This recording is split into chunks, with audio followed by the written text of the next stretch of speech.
Donc ici, aussi longtemps, on va repartir à Galates 4, verset 4.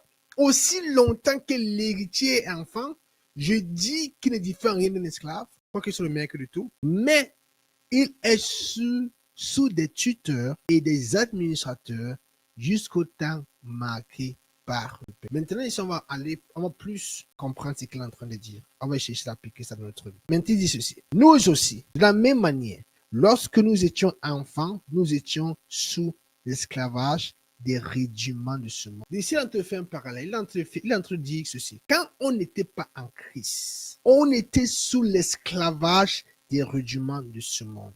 Quand on ne connaissait pas Jésus, quand Jésus n'était pas encore là, qu'on n'avait pas encore accès à notre héritage, qu'on n'était pas encore héritier en Christ, on était sous l'esclavage des rudiments. C'est quoi les rudiments? Ce sont les esprits méchants, les principalités, les dominations des esprits méchants. Vous avez compris, ici, on te fait un parallèle. On donne l'exemple d'un enfant et de l'héritage. Ici, il donne maintenant l'exemple des chrétiens. Il dit, avant Christ, on était sous la domination des esprits méchants. Ici, si vous écoutez son langage, il est en train de dire, c'est comme si on n'est plus sous cette domination. De la manière dont il parle aux chrétiens de Galates, c'est comme s'il est en train de dire, mais ça c'était avant Christ, en fait, on était sous la domination, parce qu'on était encore enfant. Donc comme c'est, en fait, il est en train de dire, en fait, que c'est plus le partage. Avant, c'était ok, quand Christ n'était pas encore là.